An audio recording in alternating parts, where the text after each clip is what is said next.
for coming in. Tonight I'm starting something new called Talking Tapes. We're going to talk about some old cassettes. It could be punk rock, it could be classic rock, it could be heavy metal, it could be anything. As long as it's on this format, we'll be able to talk about it and share some stuff. And we'll be able to learn about some of these classics together. This is I don't care if you run the ads. You can if you want. If you don't want to, that's fine too. I certainly appreciate everybody being here. And we'll give everybody a chance to come in and we'll get going.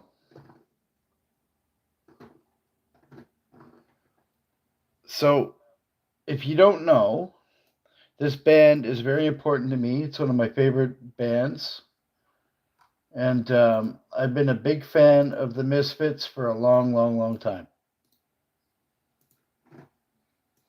So, for those of you who don't know, uh, the Misfits were a punk band, and they're often recognized as one of the godfathers of the horror punk subgenre because they actually wrote songs and created a lot of imagery around old horror movies, especially movies from the 30s and the 40s. And that was because the lead founder of the band, Glenn Danzig, was big into horror and those old classic Silence and stuff like that, like the Crimson Ghost, etc. As you can tell by the cover art here. Hey, Robert, thanks for coming in.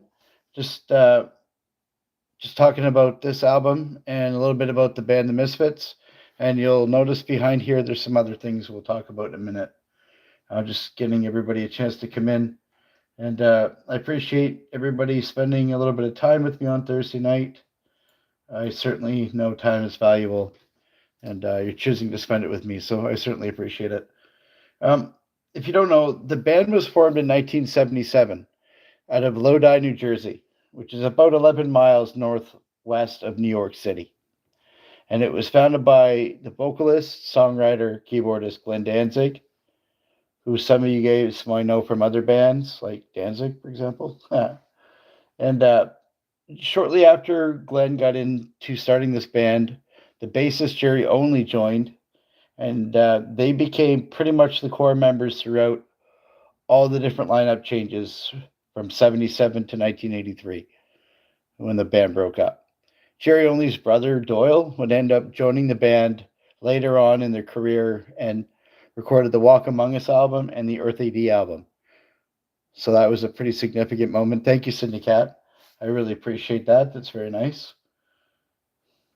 And so, what was cool about Legacy Brutality, other than the fact that I dropped it, was this contained all kinds of unreleased material from the Static Age record.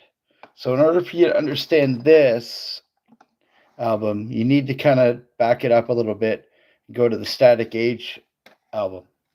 So, Static Age, this album, and I'll just quickly show it without things getting in the way. See this album, Static Age, was actually recorded in 1978, and it never actually got released until 1996.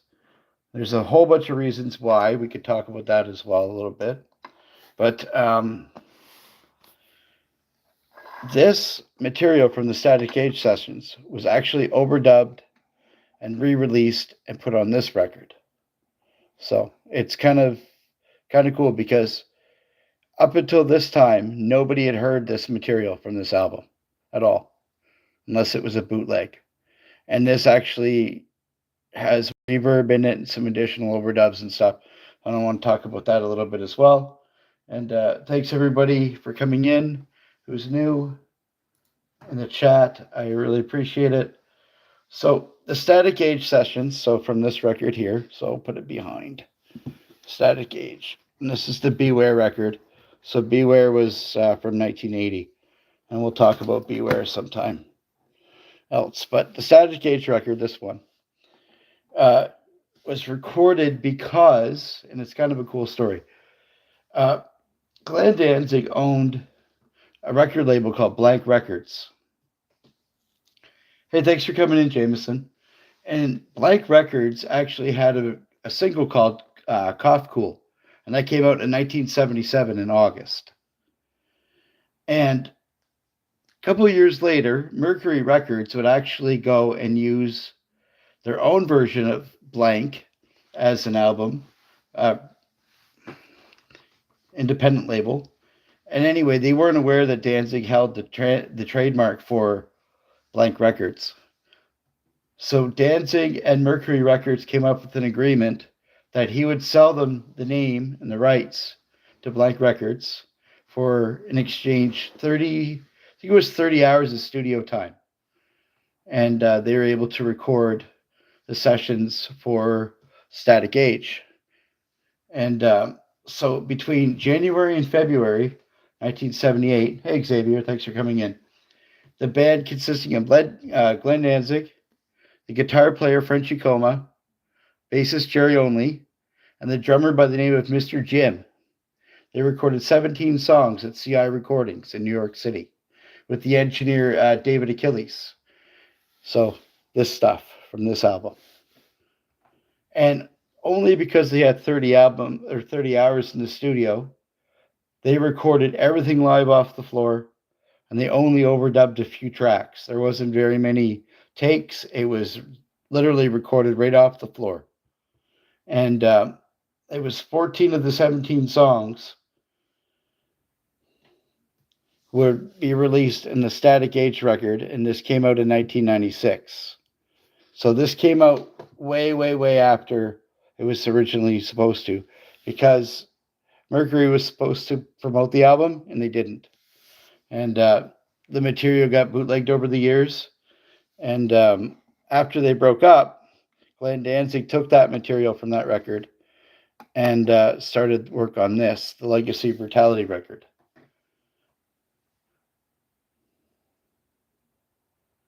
Oh, I hope you get better soon, Xavier. Anyway, thanks everybody for coming in. Can you hit the like button quick for me, please? I really appreciate it. We're not going to be here long. It's about 20 minutes or so. Just want to talk about this recording and some of the history behind it. It's actually pretty cool.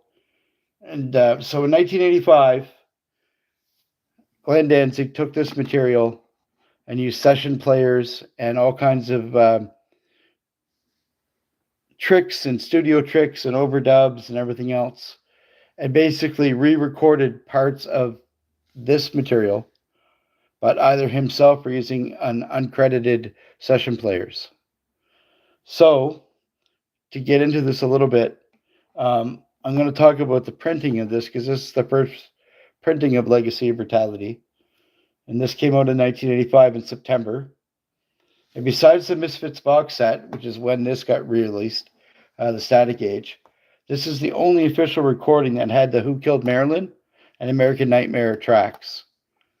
This is the only time you could get this. So when I was growing up, I couldn't get this because this wasn't out yet. So this was the only real source of those old punk rock songs from '78 that you could get was from this. So this was pretty big for some of us who grew up during the late '80s and early '90s. The track listing's pretty cool, and almost all of the tracks are overdubbed. There's more reverb. There's more bass parts that were done, and so let's go ahead and take a look at this. So on the album itself, the track listing on the album is pretty standard compared to the cassette. And I'm going to show you the cassette. This is how you know if it's an original first printing or not. Here, let me see if I can zoom in a little bit. See here, it says Static Age on side A, right here. It says CNP Static Age Music. On the other side, it should say Hellbent Music. This is how you know this is a first printing. Okay, this is an important cassette. It's almost mint condition. It's very, very rare, and it's hard to get in this condition for sure. But the first track was Static Age, and then TV Casualty, Hybrid Moments, Spinal Remains, Come Back, which is kind of a cool Elvis-y kind of track. I don't know why this won't focus today. Let's try this. There we go. and then Some Kind of Hate, and then Theme for a Jackal. Okay, and I'm going to break down which parts Glenn Danzig did and who played on the original material here. And then on this side, side B, you had the Angel F, Who Killed Marilyn, Eagles Dare, She, Halloween, and American Nightmare. So Who Killed Marilyn and American Nightmare were not on that one. So here's the cover. The cover art's pretty cool. Use part of the cover art for the thumbnail. Hey Ken, thanks for coming in. We'll get it out of this here. And it's pretty standard. You'll see, why does it keep doing this? There we go. See here, it says Plan 9 Records, Lodi, New Jersey. Caroline Records, Crosby Street, New York. This is how you know it's a first printing, because they changed these after this was printed. So that's how you know this. If you come across one of these, that's how you check to see if it's an original printing, a first printing. And these can fetch up to 100 US, sometimes even more if they're in better shape. This is a pretty clean copy, actually, considering how old it is, 1985, right? Okay, so remember what I told you, the original lineup for the Misfits from the Static Age sessions was Frenchie Coma, Mr. Jim, Jerry Only, and Glenn Danzig, okay? And these are the same tracks, these 13 tracks that are on here. So Frenchie Coma played guitar on tracks number 1 to 8 and track 11, which was the She single. And then Doyle played original guitar on Halloween, which is this 12th track. And Jerry Only played bass on the track number 13, American Nightmare. So Glenn Danzig overdubbed guitar bass on tracks 9, 10, 13, added piano on track 7, overdubbed the guitar and the bass for the first 8 tracks, and track 11. So essentially Glenn Danzig, without any permission or any help or any involvement from anybody in the band, because after the band broke up in 83, remember this is 1985, he re-recorded all of those tracks and all of their parts. So basically he wouldn't get sued for royalties, believe it or not. And then Joey Image played drums on track number 9, Who Killed Marilyn, and Where Eagles Dare. Rest in peace, Joey Image, one of the best drummers in the punk rock scene in New York. Man, we miss him so much. He died of cancer here a few years ago. Arthur Googie played drums on tracks 12, which is Halloween and American Nightmare.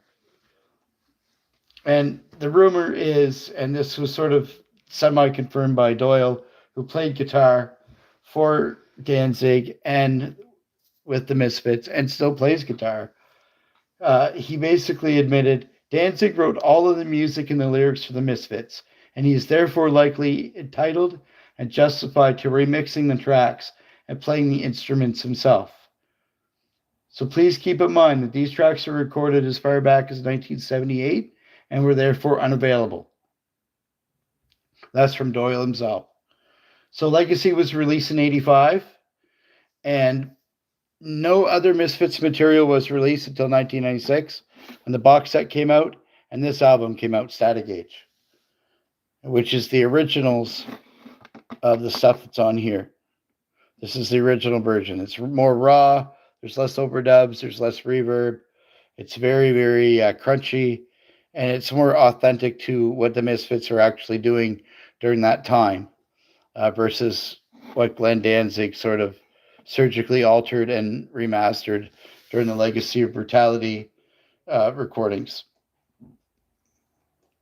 So that's a little bit about this cassette. Again, it's highly prized by collectors, especially ones who grew up in the same time I did, because we couldn't get Static Age. Static Age only came out in 1996. So to get this material that was on this album, like TB Casualty was one of my favorites. Who Killed Marilyn's a great track. Halloween's awesome.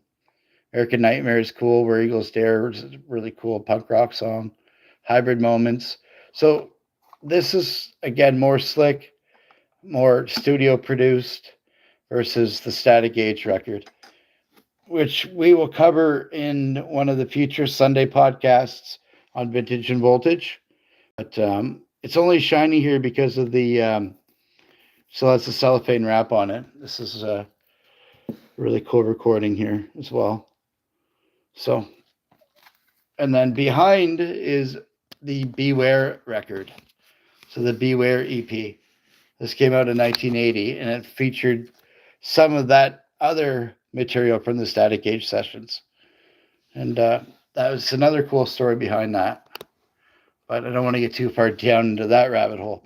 So if you know how much I love the Misfits, you know I have their tattoos. I know a lot about the band. I collect their stuff. So if you ever come across the Misfits tapes, let me know. Especially Earth AD. I'm still looking for that one. Because that one's different than what's on the record. There's an extra track on the cassette. And I had the cassette in high school and I traded it and I shouldn't have. So I got major regrets for that. But anyway, so this upcoming Sunday on the podcast, we're going to talk about Led Zeppelin 4. Mike and I are going to do a deep dive into that. If you missed last week, we did Supertramp's Breakfast in America, which again is a killer album. And I really appreciate the support. And everybody that comes into this channel, whether you hit the like button, you comment, you give a super chat, you support the channel, members, all of you, could do any of this without you. I really appreciate it. A big shout out to Stix G. He helped me on my other channel as well. And Stix, if you watch the replay, I couldn't have done that without your help, man. And you're one of the best. So that's all I got for this. I hope you liked it. Let me know in the comments down below. And next week we'll probably talk some other tapes, maybe Black Flag. It could be Dawkins. It could be Frehley's Comet. It could be Robert Plant. Who knows? But I'll see y'all next Thursday night, 8 o'clock Eastern, 15-20 minutes, and we'll talk about some cassettes and some old recordings. Thank you, everybody. I really appreciate your support. Take care.